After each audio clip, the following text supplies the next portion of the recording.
ఒక రైతు పక్షపాత ప్రభుత్వంగా రైతుల సంక్షేమమే ధ్యేయంగా ఈరోజు రాష్ట్ర ముఖ్యమంత్రి యనమల రేవంత్ రెడ్డి గారు పాలన కొనసాగిస్తున్న విషయం మీ అందరికీ కూడా తెలుసు.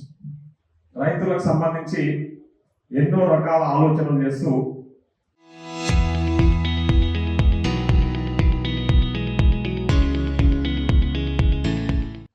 రైతు సంతోషంగా ఉంటేనే ఆ రాష్ట్రం బాగుంటుంది, ఆ కుటుంబం బాగుంటుంది, ఆ ప్రాంతం బాగుంటుంది అనే ఆలోచనతోన ఒక రైతు బిడ్డ అయిన రాష్ట్ర ముఖ్యమంత్రి రేవంత్ రెడ్డి గారు ఈరోజు ఆర్మిషన్లు ఆలోచన చేస్తూ ఎప్పటికప్పుడు కొత్త కొత్త సంస్కరణలు తీసుకొస్తూ రైతులకు ఏ విధంగా చేస్తే మేలు జరుగుతుంది, ఏ విధమైన పంటలు వేసుకుంటే వాళ్ళకి లాభాలు చేకూరుతాయి, వాళ్ళ కష్టానికి తగ్గ ప్రతిఫలం ఏ విధంగా దక్కుతుంది అనే విషయాల మీద ముఖ్యమంత్రి గారు ఎప్పుడు పదే పదే సమీక్షలు చేస్తూ ఉన్నారు. మీకు తెలుసు ఆ విషయాలను కూడా చాలా మంది దాంట్లో ఈ ఎక్స్పర్ట్స్ అంటే వ్యవసాయానికి సంబంధించిన ఎక్స్పర్ట్స్ కానివ్వండి, అదే కూడా ఇప్పుడు మనకు తెలుసు తుమ్మల నాగేశ్వరరావు కూడా ఆయన ఒక ఆయన రైతు, ఆయన కూడా ఎప్పుడు ఏ పంటలు వేసుకుంటే రైతులకు లాభదాయకంగా ఉంటుందనే విషయాల మీద ఎప్పటికీ వేదికల ద్వారా కానీ రైతు వేదికలలో జరుగుతున్న సమావేశంలో కూడా చెప్తా ఉంటాను.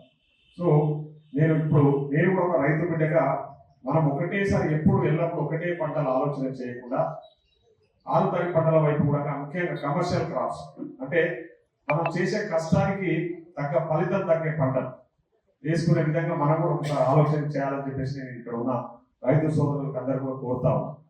ఈరోజు మనము ఎప్పుడు ఒకటే పంట వేస్తా పోతున్నాం చాలా పంట. సో దాంతో పాటు ఇంకా లాభదాయకమైన పంటలు చాలా ఉన్నాయి. అవన్నీ కూడా ఇప్పుడు ఇప్పటిదాకా రాజేంద్ర రెడ్డి గారు చాలా స్పష్టంగా కొన్ని వివరాలు చెప్పారు. ఏ పంటలు వేస్తే ఎంత దిగుబడి వస్తుంది, ఏ విధంగా లాభాలు చేకూరుతాయి అనే విషయాలు కూడా చెప్పారు.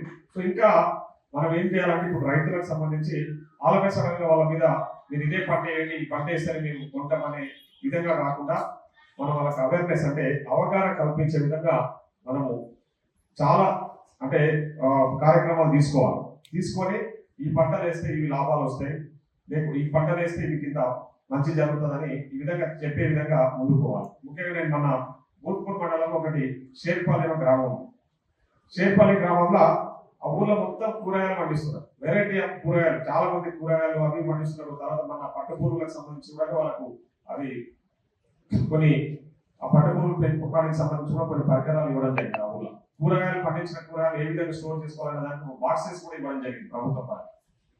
సో ఆ విధంగా వాళ్ళు చాలా లాభాలు ఆర్జిస్తున్నారు. కూరగాయలు పండించి పెద్ద ఎత్తున లాభాలు ఆర్జిస్తున్నారు. నేను ఈ మధ్యకాలంలో వాళ్ళకి చెప్పిన ఈసారి పంట వచ్చే ముందు నేనే ఇప్పుడు ఇంత కష్టం చేస్తున్నాం, రైతులు కష్టం చేస్తూనే ఉంటాడు ఎప్పుడు, కానీ కష్టానికి తగ్గ ఫలితం ఎప్పుడు దక్కకపోగా రైతులు చాలా ఇబ్బందులు పడతా ఉన్నారు.